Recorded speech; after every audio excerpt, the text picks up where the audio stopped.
inauguration au Burkina Faso d'une usine d'égrenage de coton biologique. C'était en marge du Salon international du coton et du textile.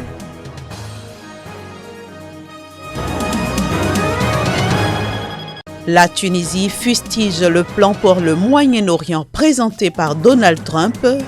Kais Saïed le qualifie d'injustice du siècle.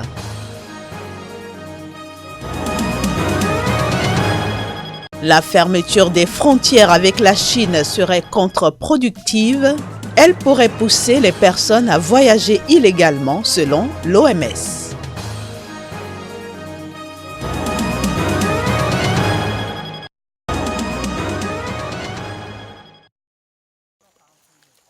L'usine d'égrenage érigée dans les locaux de la direction régionale de la Société des fibres et textiles va permettre de transformer 130 tonnes de coton graines en fibres par jour. La majorité du capital du chef-d'œuvre, soit 51,02%, dont la construction a nécessité 12 millions de dollars, est détenue par l'Union nationale des producteurs de coton du Burkina Faso. Selon ce creuset, cette usine va contribuer à consolider la durabilité de la filière coton biologique et l'autonomisation des femmes qui représentent 58% des employés du secteur. À en croire le ministre du Commerce, Harouna Kaboré, le coton biologique est une production qui est en majorité réalisée par les femmes et les jeunes et il a été constaté qu'il y avait une baisse de la quantité produite parce qu'après la production, l'usine d'égrenage de coton bio n'existait pas et cela freinait l'élan de ceux qui intervenaient dans le domaine. Il faut dire que le coton joue un rôle majeur dans la plupart des économies en Afrique de l'Ouest. Jadis premier producteur de coton en Afrique, le Burkina Faso, où la production représente 65% des revenus de ménages ruraux, a été relégué au second plan par le Mali. Au Burkina Faso, 180 000 producteurs produisent en moyenne 607 000 tonnes de coton-graines qui sont récoltées chaque année. Sur cette production, la part de coton biologique ne représente que 2%, soit moins de 12 000 tonnes, le reste représentant la production de coton conventionnel.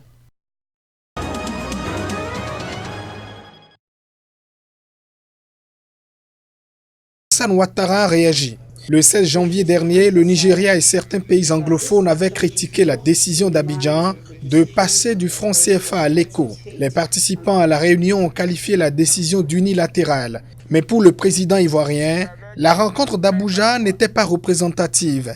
C'est une intoxication pure et simple. Il n'y a que 5 pays qui se sont retrouvés sur les 15 de la communauté économique des États de l'Afrique de l'Ouest. La majorité des pays n'a pas été à cette réunion. Ce n'était pas une réunion des chefs d'État, mais des ministres et gouverneurs, a-t-il déclaré. Ouattara ajoute par ailleurs que le mois de juin 2020 retenu pour l'entrée en vigueur de la nouvelle monnaie est toujours maintenu. Ce que nous avons décidé au niveau des chefs d'État, notre volonté c'est de mettre l'éco en 2020, a-t-il ajouté, précisant qu'il y avait des conditions. La première condition, c'est de réunir les 5 critères de performance, déficit de moins de 3%, une dette de moins de 70%, une faible inflation, etc. Pour le moment, il n'y a que 4 ou 5 pays dont la Côte d'Ivoire qui remplissent ces critères, a-t-il poursuivi, soulignant que le processus devait être graduel. 5, 8, 10 pays respectant les critères peuvent se mettre ensemble, a-t-il dit, ajoutant que d'autres pays pouvaient ensuite les rejoindre, à l'image de la zone euro commencée à 11 et qui comprend 19 pays aujourd'hui.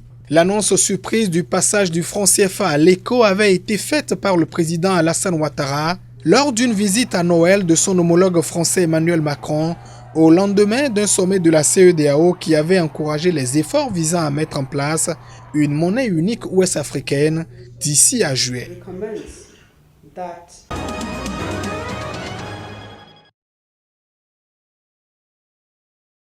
Lors d'une conférence de presse à Tunis, ces organisations, parmi lesquelles la Fédération internationale des droits de l'homme et l'Association tunisienne des femmes démocrates, ont appelé à l'adoption de ce code dont le projet a été déposé il y a 15 mois au Parlement. En juin 2018, une commission des libertés individuelles et de l'égalité avait préconisé dans un rapport une série de réformes sociétales dont des mesures pour l'égalité entre hommes et femmes en matière d'héritage et la dépénalisation de l'homosexualité. Sur la base de ce rapport, 16 députés ont déposé en octobre 2018 un projet de code des libertés individuelles au Parlement qui ne l'a toujours pas inscrit à son ordre du jour. Ce code propose notamment d'encadrer la liberté d'opinion et les libertés artistiques et académiques. Il sanctionne aussi toutes les formes de discrimination et abolit la peine de mort qui fait l'objet d'un moratoire depuis 1991, ainsi que l'article 230 du Code pénal qui pénalise l'homosexualité. Les libertés publiques ont progressé depuis la Révolution de 2011, mais selon l'ex-rapporteuse de la Colibé, Bochra Pelage, le pays a toujours des lois liberticides au niveau des libertés individuelles et est le théâtre d'atteintes quotidiennes aux droits humains. Tant que c'est des valeurs, c'est des principes, chacun peut les interpréter comme il veut. Or, il s'agit d'abord de citer les libertés individuelles, de donner la définition de ces libertés individuelles et de prévoir des sanctions en cas de violation de ces libertés par l'État ou même par des individus. Si l'égalité successorale était soutenue par l'ex-président Béji Caïdé Sepsi, le dialogue est aujourd'hui rompu entre dirigeants et société civile. Le président Kais Saïed, élu depuis 100 jours, est conservateur sur le plan sociétal et 4 mois après les législatives, la Tunisie ne s'est toujours pas dotée d'un nouveau gouvernement.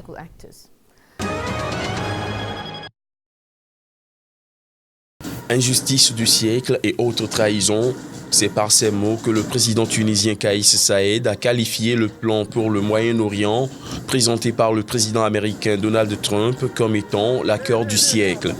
Il a fait cette déclaration dans sa première interview depuis son accession au pouvoir, diffusée à la télévision nationale 99 jours après son entrée en fonction. Donald Trump a proposé mardi un plan de paix très favorable à Israël, lui permettant notamment l'annexion du territoire occupé en dépit du droit international. Un plan sur la base duquel les dirigeants palestiniens ont immédiatement refusé de négocier. Pour le président tunisien qui estime que la normalisation avec l'entité sioniste est un crime, la Palestine n'est pas un domaine à marchander. Kais Saïed avait arboré le drapeau palestinien le soir de son élection le 13 octobre dernier et martèle depuis des positions farouchement opposées à Israël.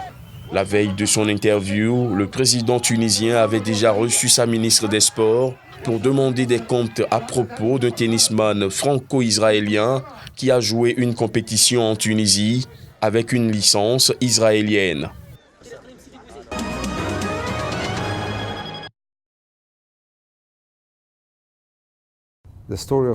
L'histoire du Soudan en 2020 n'est pas celle du précédent gouvernement.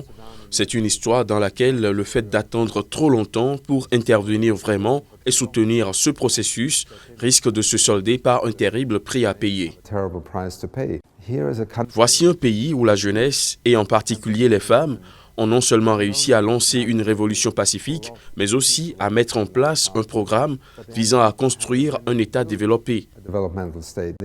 La communauté internationale doit reconnaître à quel point ce mouvement est inhabituel et utile dans une région où abondent les nouvelles inquiétantes sur l'instabilité politique et l'extrémisme.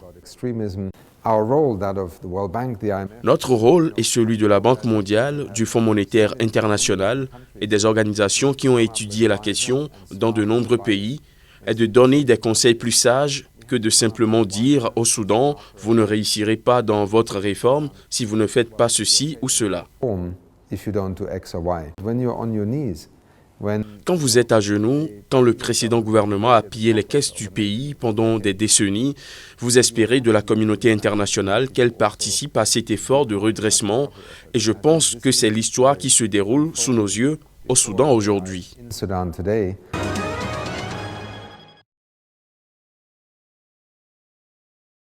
Dimanche, une attaque revendiquée par le groupe de soutien à l'islam et aux musulmans, la principale alliance djihadiste du Sahel, liée à Al-Qaïda, contre le camp de la gendarmerie de Sokolo, proche de la frontière mauritanienne, a coûté la vie à 20 militaires maliens.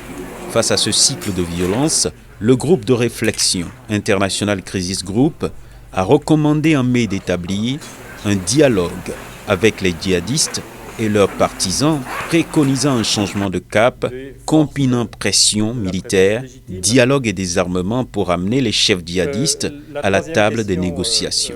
La semaine dernière, le haut représentant pour le centre du Mali du président Ibrahim Boubacar Keïta, l'ex-président Dionkunda Traoré, a indiqué avoir personnellement envoyé des émissaires en direction de Amadou Koufa et Liag Agali, les deux principaux dirigeants djihadistes du pays.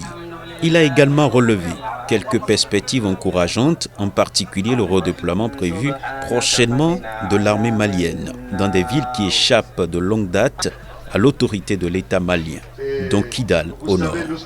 À Gao, à Tombouctou, à Ménaka.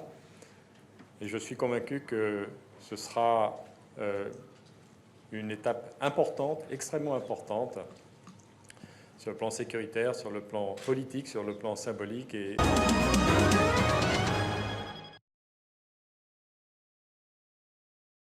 Les déclarations de l'Organisation mondiale de la santé sont très claires face au nouveau coronavirus sévissant en Chine et créant la panique dans le monde. Les restrictions au voyage et au commerce ne sont pas recommandées et ne constituent pas une solution. Bien au contraire, si les frontières officielles ne sont pas ouvertes, les voyageurs trouveront d'autres points de passage informels. Alors que l'angoisse mondiale monte autour du virus, qui a déjà tué au moins 213 personnes en Chine depuis son apparition fin décembre, plusieurs pays ont annoncé la fermeture de leurs frontières aux voyageurs venant du géant asiatique afin de tenter de limiter la propagation de l'épidémie de pneumonie virale. Le directeur général de l'Organisation mondiale de la santé, Tedros Adhanom Ghebreyesus, a loué à de multiples reprises les mesures prises par Pékin, dont la mise en place d'un cordon sanitaire qui concerne quelques 56 millions de personnes pour endiguer l'épidémie. Le nombre de patients contaminés approche 10 000 en France continentale. Si l'immense majorité des cas de contamination restent localisés en Chine, une centaine ont également été déclarés dans près de 20 autres pays.